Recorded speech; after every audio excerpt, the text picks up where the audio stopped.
Hi everyone, তো চলে এলাম আমি তোমাদের সাথে আরো একটা মিনি ব্লগ শেয়ার করতে। আজ হচ্ছে আমাদের অফিসের ফাউন্ডেশন ডে। তো দেখো এখানে আমি বেরিয়ে পড়েছি বাড়ি থেকে। তো এখান থেকে আমি যাবো অফিসে, আর অফিস থেকে রেডি হয়ে সবাই মিলে বেরিয়ে পড়েছি। আমরা এখান থেকে সবাই মিলে যাচ্ছি, তো এক জায়গায় আমরা মিট আপ করবো, সেখানে আমাদের স্যারেরাও আছে। অফিসের ফাউন্ডেশন ডে হিসাবে আমাদের অফিস থেকে দেওয়া হচ্ছে আমাদের বড় একটা পার্টি। আমরা গল্প করতে করতে ফাইনাল ডেস্টিনেশনে পৌঁছে গেছি। দেখো তো জায়গাটা তোমরা চিনতে পারছো কিনা। ফার্স্টেই হচ্ছে প্রচন্ড গরমের মধ্যে দিয়ে হেঁটে এসে অনেকটা টায়ার্ড হয়ে গেছিলাম, আমাদের ফেসটা দেখে তোমরা বুঝতেই পারছো।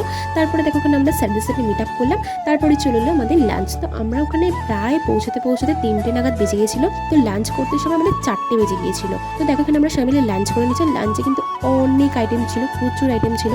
কিছু কিছু আইটেম তুমি ফার্স্ট টাইম খেয়ে, যেমন ধরো ভাত, ডাল, আলু পোস্ত, ঝুরি আলু ভাজা, 2 রকমের চিকেন কষা, ধোকলা, চিতল মাছের মুইঠা, চাটনি, কাঁচা আমের শরবত, ভেজিটেবল ছিল। ভেজিটেবলের ভিতরে কিন্তু চিকেনের স্টাফিং দেওয়া ছিল, সাথে ছিল কাসুন্দি আর স্যালাড, আর লাস্টে কিন্তু পানও ছিল। সব মিলিয়ে পুরো রাজকীয় থালি। তো যাই হোক, খাওয়া দাওয়া কমপ্লিট করে আমরা এখন সবাই বেরিয়ে পড়েছি। আর যেহেতু অনেক কিছু খাওয়া দাওয়া হয়েছে, তো এখানে থামস আপ তো মাস্ট। দেখো এখানে আমরা থামস আপ কিনে চিয়ার্সও করে নিচ্ছি।